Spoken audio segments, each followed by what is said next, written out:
Vibrant Gujarat में इस summit में उनका यहाँ चीफ गेस्ट के तौर पर उपस्थित होना भारत और यूएई के दिनों दिन मजबूत होते आत्मीय संबंधों का प्रतीक है।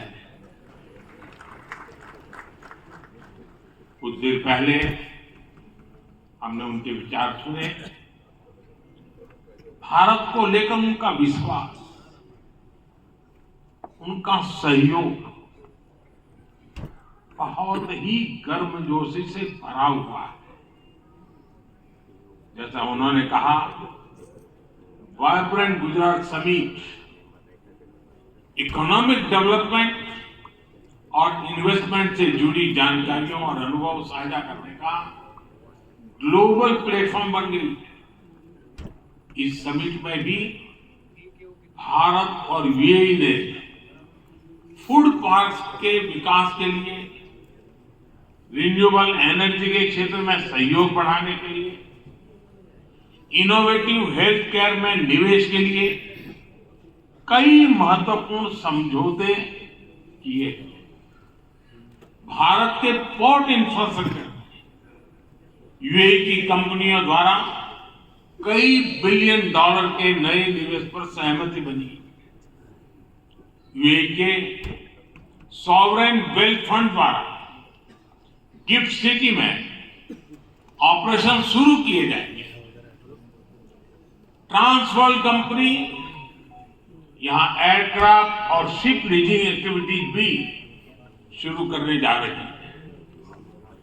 भारत और यूएई ने जिस तरह अपने रिश्तों को एक नई ऊंचाई दी है, उसका बहुत बड़ा श्रेय मेरे brother his highness Sheikh Mohammed bin Zayed को जाता है। फ्रेंड्स, मोजाम्बिक के प्रेसिडेंट हिज एक्सेलेंसी न्यूसी से कल भी मेरी बहुत विस्तार से बात हुई। उनके लिए तो गुजरात आना पुरानी यादों को ताजा करने जैसा है। प्रेसिडेंट न्यूसी आईआईएम अहमदाबाद के एल्यूमनाई हैं।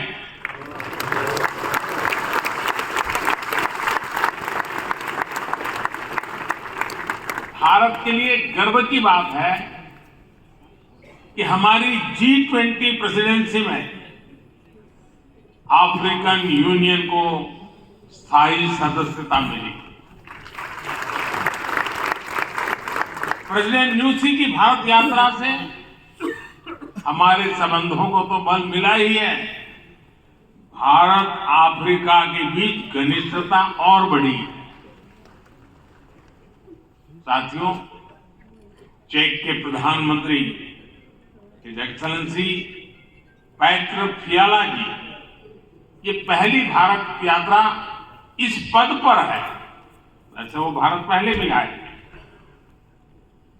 चेक लंबे समय से वाइब्रेंट गुजरात समिट से जुड़ा हुआ है।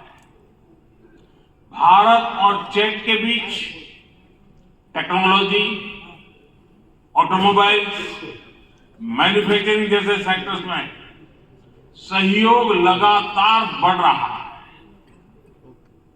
हिज एक्सेलेंसी पेट्र फियाला, मुझे विश्वास है आपकी इस यात्रा से दोनों देशों के संबंध और मजबूत होंगे।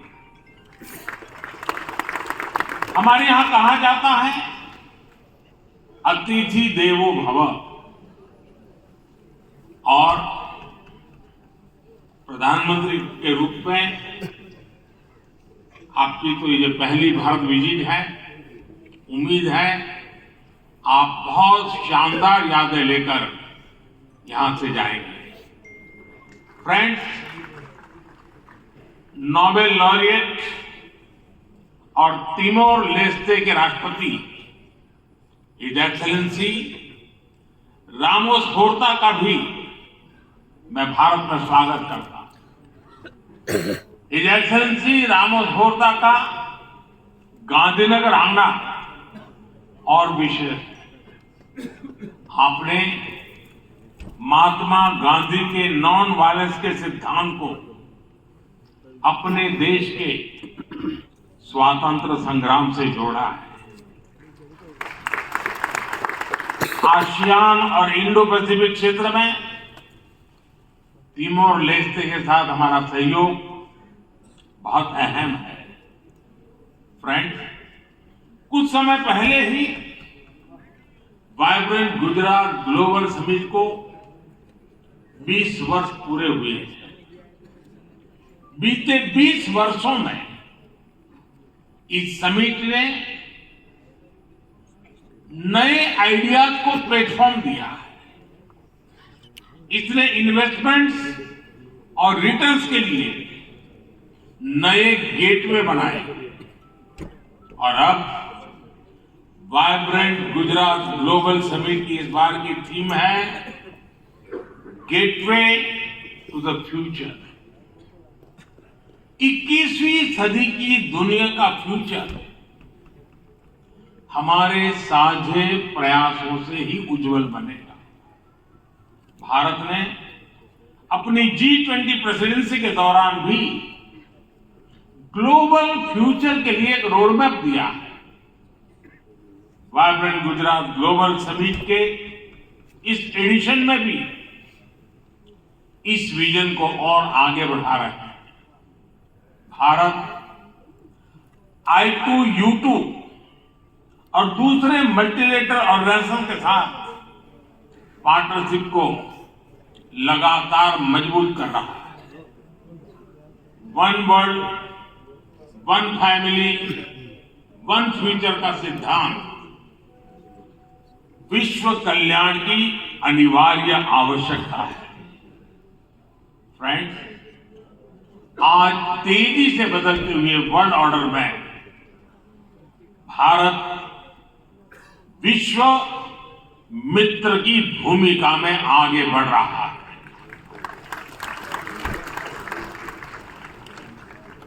आज भारत ने विश्व को ये भरोसा दिया है कि हम साझा लक्ष्य तय कर सकते हैं, अपने लक्ष्य प्राप्त कर सकते हैं। विश्व कल्याण के लिए भारत की प्रतिबद्धता, भारत की निष्ठा, भारत के प्रयास और भारत का परिश्रम आज की दुनिया को ज्यादा सुरक्षित और समृद्ध बना रहा है।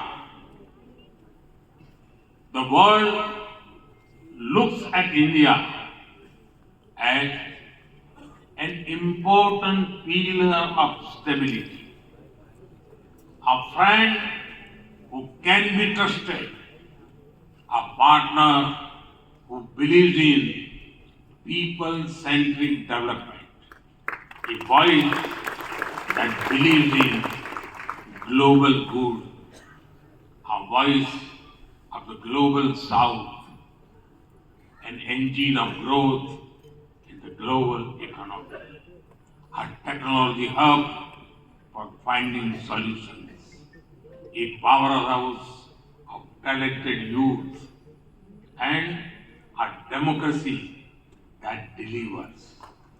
Friends, भारत के 1.4 बिलियन लोगों की प्रायोरिटीज और एस्पिरेशन, ह्यूमन सेंट्रिक डेवलपमेंट पर उनकी आस्था, इंक्लूसिविटी और इक्वलिटी का हमारा कमिटमेंट, विश्व समृद्धि और विश्व के विकास का बहुत बड़ा आधार। आज भारत दुनिया की 5th लार्जेस्ट इकोनॉमी है। 10 साल पहले भारत 11th पर था। आज दुनिया की हर प्रमुख रेटिंग एजेंसी का अनुमान है कि भारत अगले कुछ वर्षों में दुनिया की टॉप 3 इकोनॉमी में जाएगा।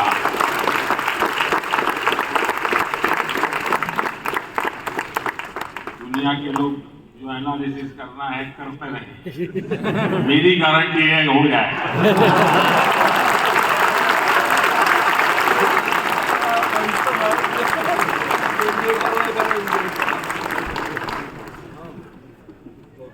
एक ऐसे समय में जब विश्व अनेक अनिश्चितताओं से घिरा हुआ है, तब भारत दुनिया में विश्व की एक नई किरण बनकर के उभरा है।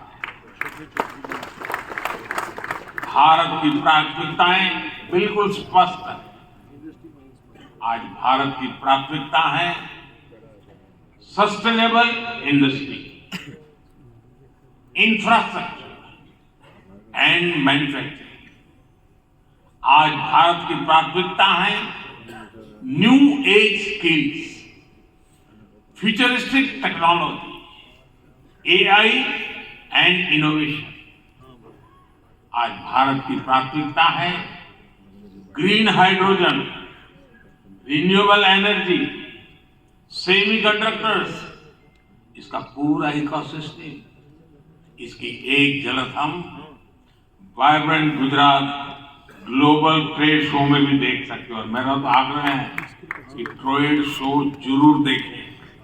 गुजरात के भी स्कूल कॉलेज के विद्यार्थी जरूर जाएं।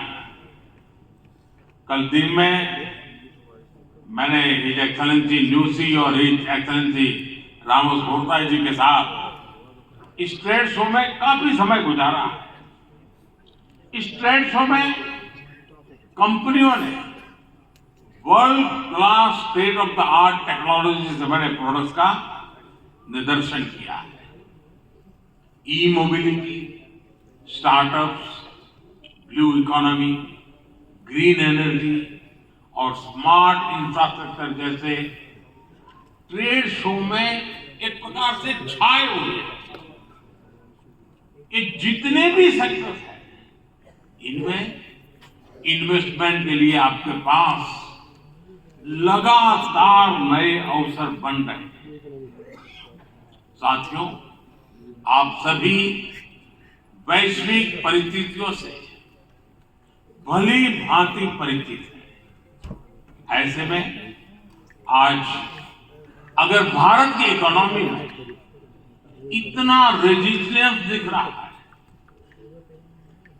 अगर आज भारत की ग्रोथ में इतना मोमेंटम दिख रहा है, तो इसके पीछे बड़ी वजह है बीते 10 वर्षों में स्ट्रक्चरल रिफॉर्म पर हमारा फोकस। इन रिफॉर्म्स ने भारत की इकोनॉमी की कैपेसिटी, कैपेबिलिटी एंड कॉम्पिटिटिवनेस बढ़ाने का बहुत बड़ा काम किया है। रिकैपिटलाइजेशन और आईबीसी से हमने भारत के बैंकिंग सिस्टम को दुनिया के सबसे मजबूत बैंकिंग सिस्टम में से एक बना दिया है। ईज ऑफ डूइंग बिजनेस पर जोर देते हुए हमने 40,000 से ज्यादा कंपनीज को समाप्त कर दिया, कंप्लायंसेस को समाप्त कर दिया। जीएसटी ने भारत में टैक्स के अनावश्यक जाल को खत्म किया। भारत में हमने ग्लोबल सप्लाई चेन के डाइवर्सिफिकेशन के लिए बेहतर माहौल बनाया। हाल में ही हमने 3 FTA साइन किए ताकि ग्लोबल बिजनेस के लिए भारत और अट्रैक्टिव डेस्टिनेशन बन सके। इनमें से एक FTA तो यूएई के साथ ही हुआ। हमने अनेक सेक्टर्स को ऑटोमेटिक रूट से FDI के लिए ओपन किया। आज भारत इंफ्रास्ट्रक्चर पर रिकॉर्ड इन्वेस्ट कर रहा है। पिछले 10 वर्ष में भारत का कैपेक्स 5 गुना अधिक हो चुका है। फ्रेंड्स, भारत आज ग्रीन एनर्जी और ऑल्टरनेटिव एनर्जी सोर्स को लेकर भी अभूतपूर्व गति से काम कर रहा है। भारत की रिन्यूएबल एनर्जी कैपेसिटी 3 गुना बढ़ी है और सोलर एनर्जी कैपेसिटी में 20 गुना वृद्धि हुई। Digital India